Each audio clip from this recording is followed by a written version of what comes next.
इस कॉन्क्लेव में divine Uttar Pradesh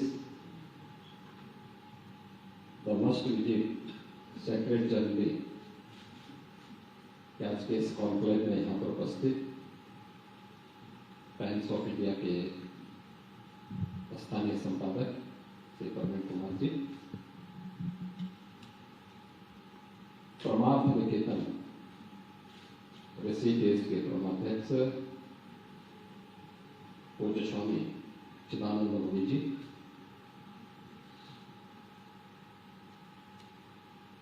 times of India के senior vice president Shri Dhanushveer Singh ji, Times group से जुड़े हुए सभी अन्य पदाधिकारीगण और बहनों और भाइयों, मैं टाइम्स ऑफ इंडिया को इस विशेष कॉन्क्लेव के लिए सबसे पहले धन्यवाद देना चाहता हूं। यह इसलिए भी महत्वपूर्ण हो जाता है कि आज टाइम्स ऑफ इंडिया का यह कॉन्क्लेव है और अगले 2 दिन के बाद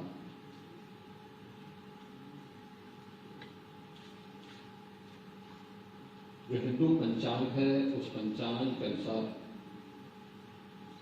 पौष शुक्ल द्वादशी के अवसर पर अयोध्या में 500 वर्षों के बाद प्रभु श्री रामलला का विराजमान देश के यशस्वी प्रधानमंत्री आदरणीय नरेंद्र मोदी जी के कार्यक्रमों से संपन्न होने की पहली वर्षगांठ पड़ रही है। उसके बाद अगले 2 दिन के अंदर यानी 13 जनवरी से पौष पूर्णिमा से और शिवरात्रि 26 फरवरी तक महाकुंभ का आयोजन प्रयागराज की धरती पर होने वाला है।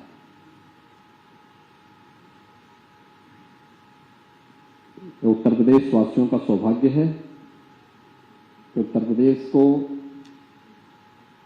भारत की आध्यात्मिक विरासत के प्रतिनिधित्व का सौभाग्य प्राप्त हो रहा है।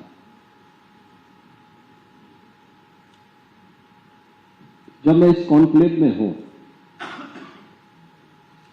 तो स्वाभाविक रूप से टाइम्स ग्रुप इसको आयोजित कर रहा है, तो कहीं ना कहीं वह इस स्पिरिचुअल जर्नी को, इस डिवाइन जर्नी को इकोनॉमिक एक्सपेक्ट पे भी ले जाना चाहते होंगे। और तब मुझे याद आ रही थी 5000 वर्ष पहले महर्षि वेदव्यास ने एक बात कही थी। उन्होंने, जब हम महर्षि वेदव्यास की बात करते हैं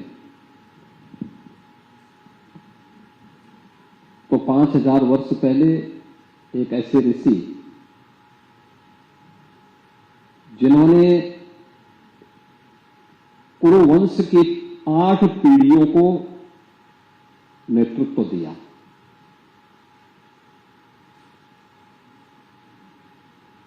एक ऐसे ऋषि जिन्होंने भारत की ज्ञान की परंपरा को, वैदिक ज्ञान की परंपरा को 4 वेदों में संहिताबद्ध करने की टीम का नेतृत्व दिया, और एक ऐसे महर्षि जिन्होंने श्रीमद् भागवत महापुराण के माध्यम से पुराणों की शैली, उसकी रचना कैसे होनी है, उसकी शैली, और उसके उपरांत फिर 18 पुराण और उपपुराणों की रचना होती है, उसका शुभारंभ किया था।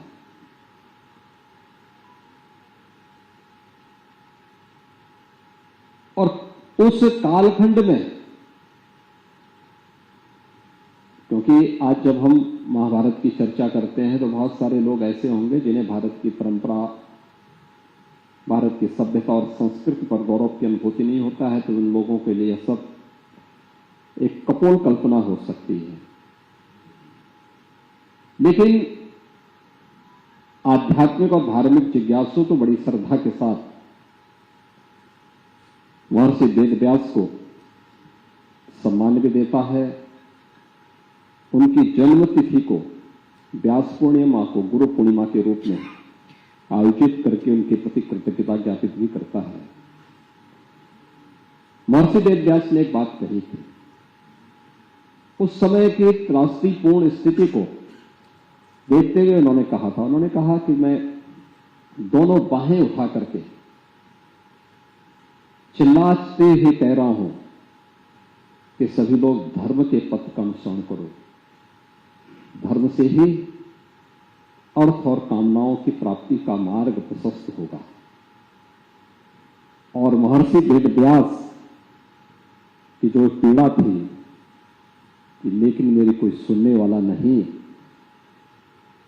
उनकी जो पीड़ा थी वास्तव में उस कालखंड में सुनी होती तो मैं विश्वास के साथ कह सकता हूं कि उसके उपरांत भले ही काफी, क्योंकि पतन को एक लंबी श्रृंखला के साथ आगे बढ़ा करके गर्त तक पहुंचाने में समय लगा होगा, जब इस देश को घोर गुलामी की यातना को झेलने के लिए मजबूर होना पड़ा था और अपने ही आध्यात्मिक और अपने ही धार्मिक विरासत के साथ अपमान का सामना करना पड़ा था।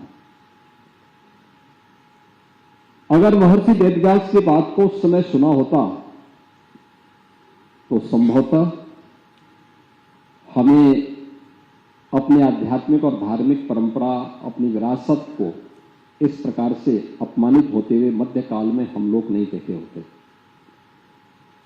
यह दृश्य हमारे सामने नहीं होते। लेकिन हम आभारी हैं प्रधानमंत्री मोदी जी के, जिनके नेतृत्व में आज भारत अपनी विरासत पर गौरव की अनुभूति कर रहा है। भारत को अपनी परंपरा पर गौरव की अनुभूति हो रही है, अपने पूर्वजों पर गौरव की अनुभूति हो रही है। काशी में काशी विश्वनाथ धाम, याद करिए 2014 के पहले काशी की पहचान क्या थी। ये सच है, काशी हजारों वर्षों से भारत की आध्यात्मिक विरासत का प्रतिनिधित्व करता है। हमने उसे ज्ञान की स्थली के रूप में पूजा है, एक पवित्र धार्मिक क्षेत्र के रूप में उसे मान्यता दी। लेकिन जब कोई व्यक्ति वहां जाता था, कोई श्रद्धालु बड़ी श्रद्धा के साथ जाता था, तो वो उत्साहित कम, उसमें आशा का संचार कम, बल्कि निराशा ज्यादा देखने को मिलती थी। अयोध्या आता था, दोबारा आने का नाम नहीं लेता था।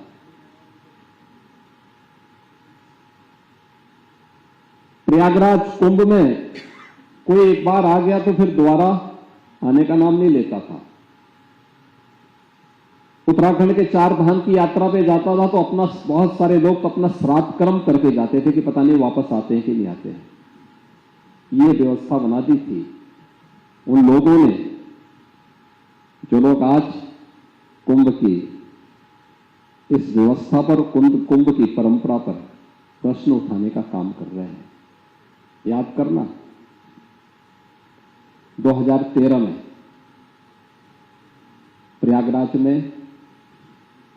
प्रयागराज कुंभ था। मॉरिशस के प्रधानमंत्री जी आए थे। मॉरिशस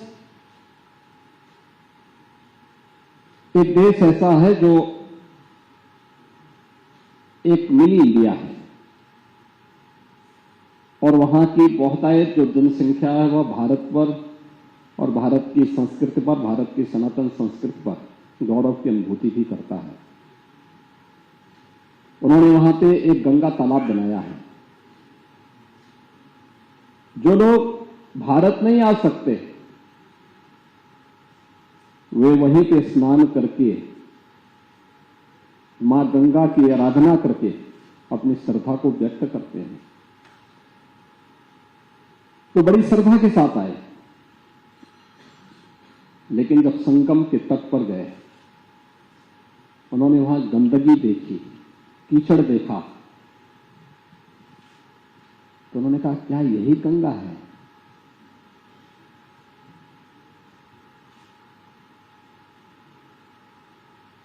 उनके आंखों में आंसू थे। इतनी दुर्गति, इतनी दयनीय स्थिति, वे पीछे हट गए। स्नान नहीं किया, आचमन नहीं किया, वापस चले गए।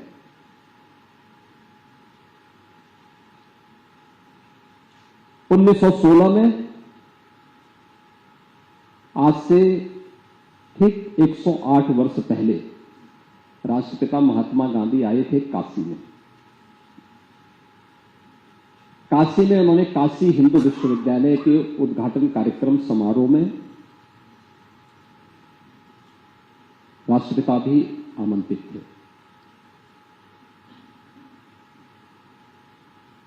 भगवान विश्वनाथ के मंदिर को दर्शन करने की उनकी इच्छा हुई, वे गए। उन्होंने वहां की गंदगी, संकरी गलियों को देखा और बाद में एक टिप्पणी की।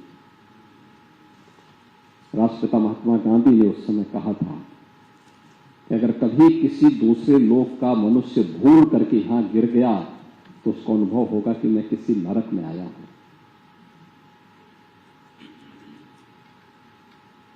अनुमान करिए 108 वर्ष पहले। अयोध्या के बारे में तो बोलना क्या है, अयोध्या तो आपके सामने। जो कुछ भी देखने को मिल रहा हो पिछले 7-8 वर्षों के अंदर, जो कुछ अयोध्या में हुआ है, वो आज आपके सामने, सभी के सामने है। वही काशी है जिस काशी में पूरे वर्ष भर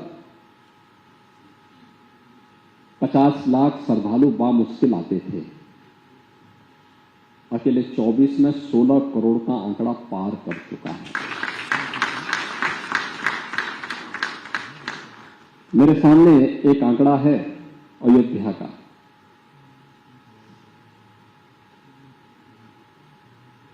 मैं अयोध्या में 2016 में 2,83,000 घरेलू श्रद्धालु यानी घरेलू तीर्थयात्री आते थे और 1200 के आसपास विदेशी पर्यटक आते थे। इनमें भी ज्यादातर पत्रकार रहे होंगे। और 2024 में यानी जनवरी से सितंबर तक के आंकड़े जो बता रहा हूं मैं भी, यह सितंबर तक 13 करोड़ 55 लाख क्रॉस कर गया था। यानी अगर मैं दिसंबर तक की चर्चा करूं तो यह संख्या बढ़ करके एवरेज डाउन सीजन में 1 लाख और जब पीक में होता है तो 35 लाख तक यह संख्या पहुंचती है पर डे। एक दिन की बात कर रहा हूं। लेकिन मैं मान के चलता हूं कि 16 करोड़ से अधिक श्रद्धालु अयोध्या भी इस दौरान आए। अब लोग सामान्य रूप से कहेंगे कि इन श्रद्धालुओं के यहां आने से इससे क्या होने वाला है। याद रखना, एक श्रद्धालु जब उत्तर प्रदेश में आता है, और देसी हो विदेशी हो, वो बस से आता होगा, ट्रेन से आता होगा, एरोप्लेन से आता होगा, किसी रेस्टोरेंट में, किसी धर्मशाला में, किसी होटल में रहता होगा, किसी टेंट सिटी में रहता होगा, कुछ खरीदता भी होगा, कुछ अन्य तरीके से भी योगदान देता होगा। एवरेज में मानो कि एक यात्री उत्तर प्रदेश आगमन पर 5,000 रुपया खर्च कर रहा है, तो एवरेज मान करके चल लीजिए कि अकेले काशी इकोनॉमिक ग्रोथ में 80,000 करोड़ रुपए की प्रति वर्ष वृद्धि कर रहा है। अयोध्या भी इतनी वृद्धि कर रहा है। तो अगर सरकार उसे रिटर्न में 5,000 करोड़ रुपए वहां लगा रही है तो क्या बुरा कर रही है।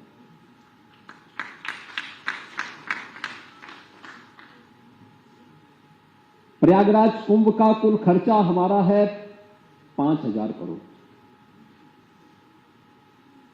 अभी हमने प्रधानमंत्री जी से जिन कार्यों का लोकार्पण और शिलान्यास 13 दिसंबर को कराया था वो कुल 5,000 करोड़ रुपए से थे।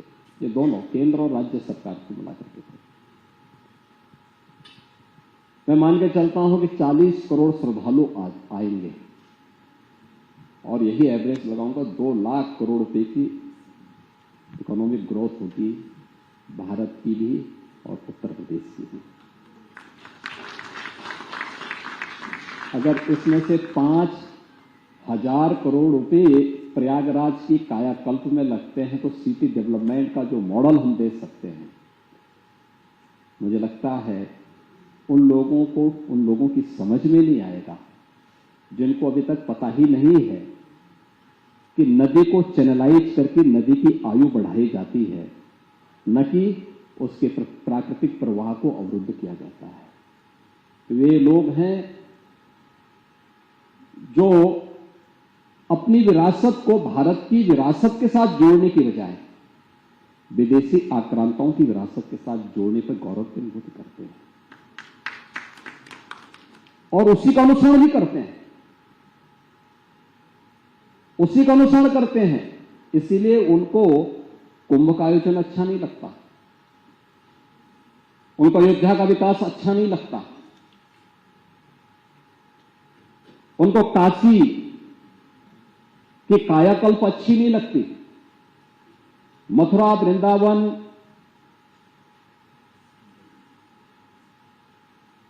का सौंदर्य उन्हें जो पूरी दुनिया को आकर्षित कर रहा है वो उन्हें अच्छा नहीं लगता। उनको बांटना अच्छा लगता है। वे जाति के नाम पे बांटेंगे, क्षेत्र के नाम पर बांटेंगे, भाषा के नाम पे बांटेंगे और अन्य मुद्दों के आधार पर बांट करके फिर उससे रोटी सेकने का काम करेंगे। उन लोगों से उम्मीद नहीं की जा सकती है।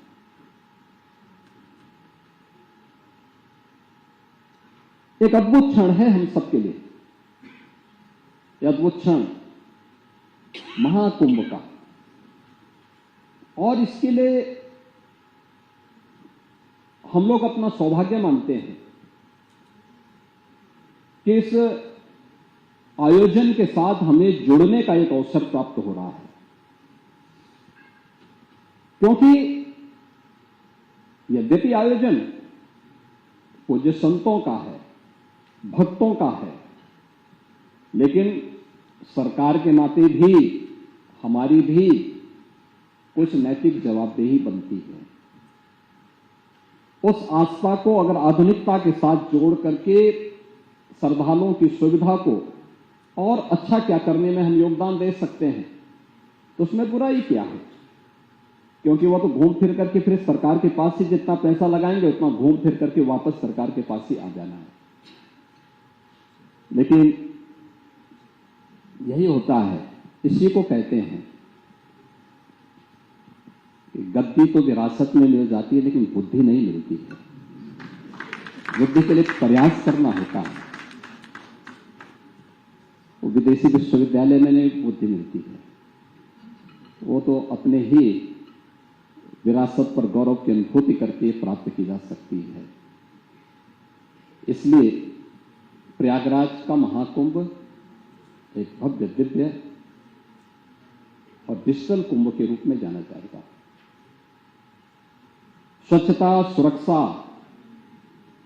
और आधुनिकता का एक मॉडल होगा। आस्था और आधुनिकता का एक नया समागम भी होगा। 10,000 एकड़ भूभाग में हम लोग कुंभ को विस्तार दे रहे हैं और व्यवस्थाएं एकदम पूरी मुस्तैद तरीके से वहां संपन्न हो रही है और कल उसको फाइनल टच देने के लिए मैं अपने विजिट के लिए फिर प्रयागराज पहुंचूंगा। अनुमान कर लीजिए दुनिया की सबसे बड़ी अस्थायी सिटी बसेगी वहां पे, जहां पे 50 लाख से लेके 1 करोड़ संत और भक्त एट ए टाइम वहां पे मौजूद रहेंगे, हर समय वहां मौजूद रहेंगे। और जो एक फ्लोटिंग पॉपुलेशन होगी, जो बड़ी संख्या में आने वाले श्रद्धालु होंगे, संतगण होंगे, वह करोड़ों में होंगे। मौनी अमावस्या के दिन मेरा अनुमान है 8 से 10 करोड़ श्रद्धालु स्नान करेंगे। और पूरी व्यवस्था है, पूरी तैयारी है। प्रातः ब्रह्म मुहूर्त में 3 बजे से स्नान प्रारंभ होगा, बल्कि रात्रि 12 बजे से ही शुरू हो जाता है, लेकिन ये प्रक्रिया प्रारंभ होगी। और मान के चलिए कि इतना विस्तार दिया गया है, जिसके बारे में प्रवीण जी ने अपनी प्रारंभिक प्रस्तावना में इस बात का उल्लेख भी किया कि कैसे कुंभ के पूरी व्यवस्था को बनाने में आपने देखा होगा, उस समय क्लाइमेट चेंज का एक प्रभाव है। जो सर्दी शीतलहरी इस समय हम देख रहे हैं, खैर जनवरी फर्स्ट वीक में तो रहता ही है, लेकिन ये अक्सर ये आज से कुछ वर्ष पूर्व इस शीतलहरी के दर्शन हम लोगों को 15 दिसंबर से और लगभग 7, 8, 10 जनवरी के बीच में ही देखने को मिलता था। बरसात के समय भी यही होता था। जुलाई और अगस्त के समय ही बरसात आती थी, बाढ़ आती थी, और हम मान के चलते थे कि बहुत होगा तो 15 सितंबर तक। लेकिन गत वर्ष हम लोगों ने देखा 2023 में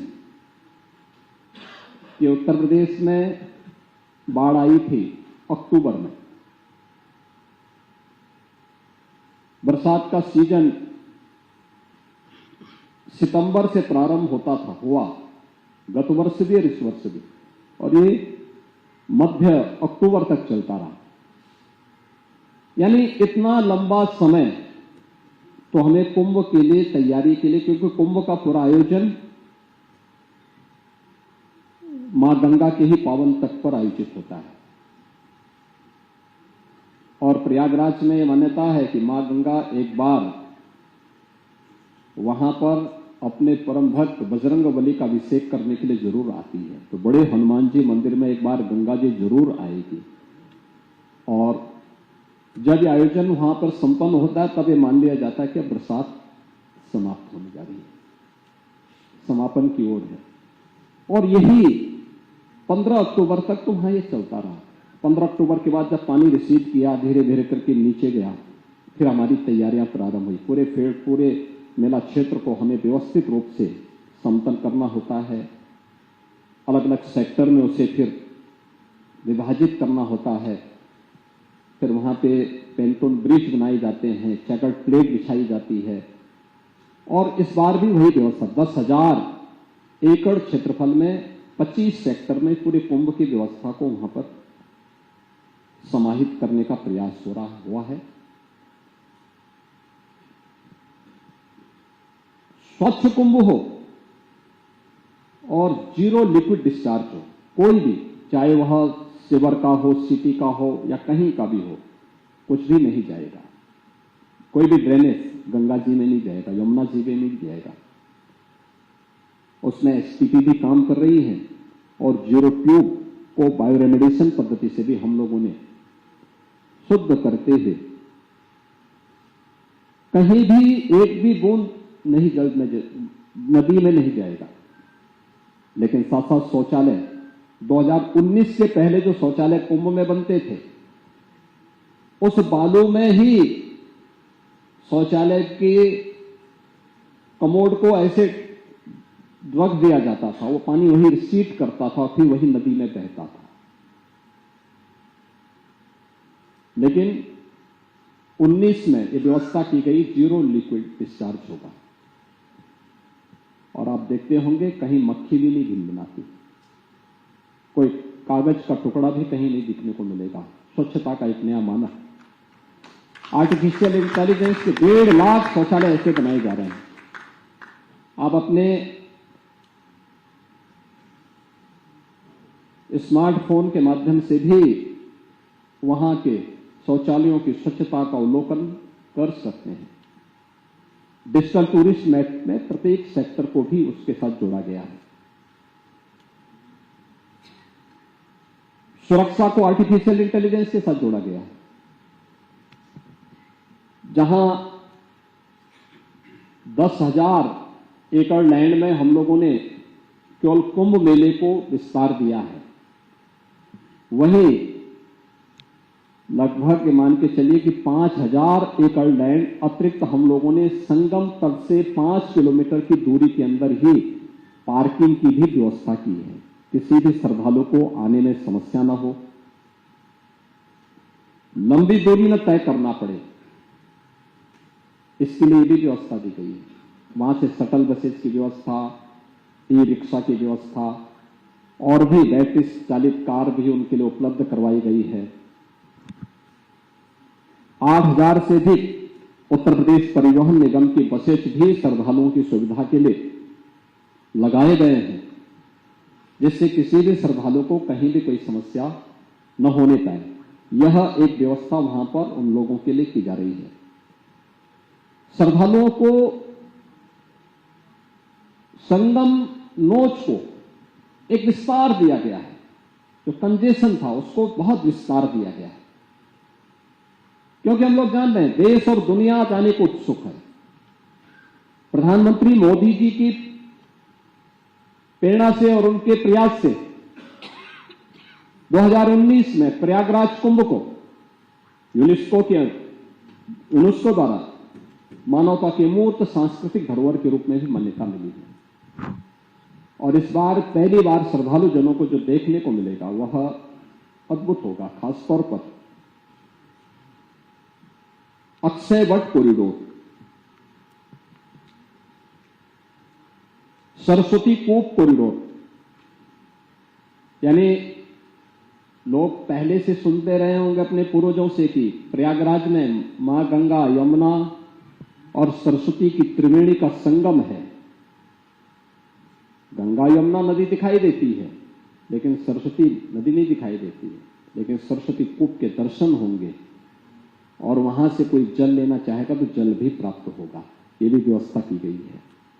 पातालपुरी कॉरिडोर, बड़े हनुमान जी मंदिर का कॉरिडोर, जिनके बारे में मैं चर्चा कर रहा था कि पहली बार यानी हर वर्ष मां गंगा एक बार हनुमान जी का अभिषेक करते हुए जाती है। महर्षि भारद्वाज कॉरिडोर और भगवान राम और निषाद राज का मिलन का जो स्थल है श्रृंगवेरपुर, वहां पर भी भगवान राम और निषाद राज की 56 फुट ऊंची प्रतिमा और एक भव्य कॉरिडोर का निर्माण किया गया है। इसके अलावा और भी कुछ मिलेगा। पूज्य स्वामी जी यहां बैठे हैं। परमार्थ निकेतन ने उत्तर प्रदेश सरकार के साथ मिलकर के 4 धाम देश के और 4 धाम उत्तराखंड के भी वहां पर त्रिवेणी पुष्प को उस रूप में एक भव्य रूप दिया है। उनकी रिप्लिका वहां पर स्थापित की गई है। नगर निगम प्रयागराज ने 12 ज्योतिर्लिंग को वहां पे उसके रिप्लिका के साथ और डिजिटल प्लेटफॉर्म पर उसके भी लोग दर्शन कर पाएंगे।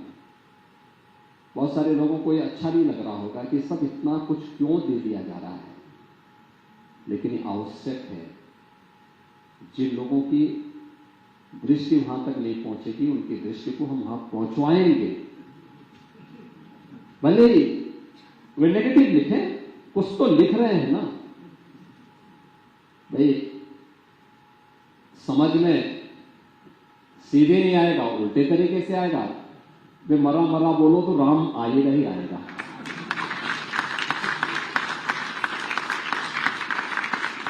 तो हर तरीके से उसे बताने के लिए, यार नेगेटिव ही लिख लो, लेकिन लिखो तो भी कुछ हो रहा है, लोग समझे तो कुछ हो रहा है।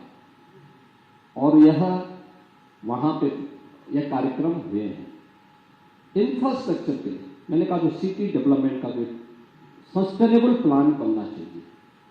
आप मुझे बताओ ना, प्रयागराज में इतनी प्राचीन सिटी, वैदिक कालखंड से, उससे भी प्राचीन। भगवान राम जब वनवास के लिए जाते हैं, महर्षि भारद्वाज के आश्रम में जाते हैं।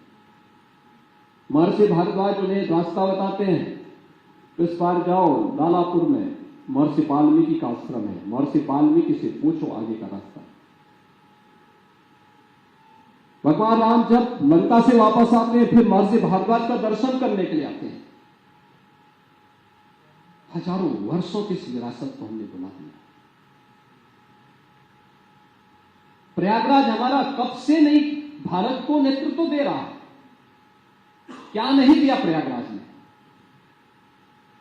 भारत की आध्यात्मिक परंपरा का नेतृत्व तो दिया ही, देश की स्वाधीनता आंदोलन में भी बढ़ चढ़ करके भाग लिया। लेकिन आजादी के बाद भी प्रयागराज उपेक्षित था। प्रयागराज से लोगों की विरासत आगे बढ़ी, राजनीति के शिखर तक पहुंची, लेकिन प्रयागराज उपेक्षित रहा। और प्रयागराज का एक सस्टेनेबल डेवलपमेंट का जो प्लान किसी ने तय किया, प्रधानमंत्री मोदी जी की सरकार, मोदी जी के नेतृत्व में ही अब यह संभव हो पाया 2019 में। और 2025 के महाकुंभ के बहाने आज प्रयागराज में आप देख सकते हैं, इस वर्ष अकेले 200 से अधिक सड़कों को हम लोगों ने उनका डेवलपमेंट किया है। सिंगल लेन को डबल लेन में, डबल लेन को फुल लेन में। अंडरपास थे जो सिंगल थे, उनको डबल कर दिया गया। फ्लाईओवर थे, 14 फ्लाईओवर अकेले इस एक वर्ष के अंदर हम लोगों ने प्रयागराज में बनाए हैं। और प्रयागराज सिटी के अंदर रेलवे की हो, एयरपोर्ट की सुविधा हो, वाटरवे की सुविधा हो, इस सब कुछ भी वहां प्राप्त हुआ। 30 पेंटून ब्रिज हम लोगों ने अकेले कुंभ क्षेत्र में तैयार किए हैं। ये सभी श्रद्धालुओं की सुविधा के लिए। भारत की आध्यात्मिक विरासत पर देश और दुनिया गौरव की अनुभूति कर सके।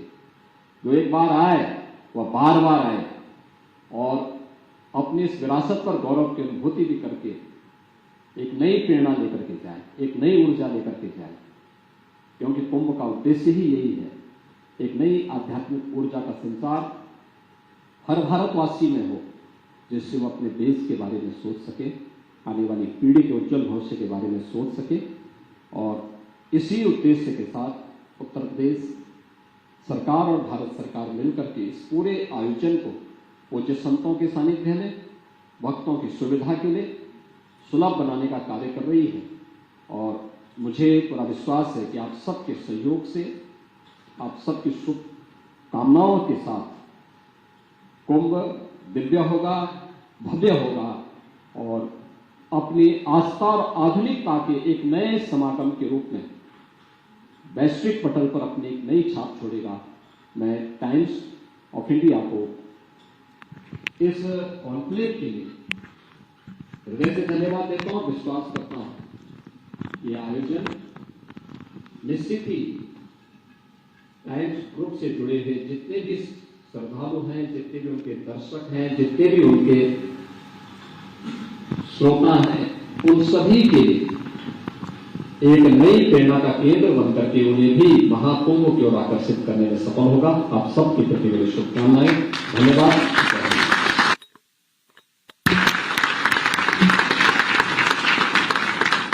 माननीय महोदय जी, आपके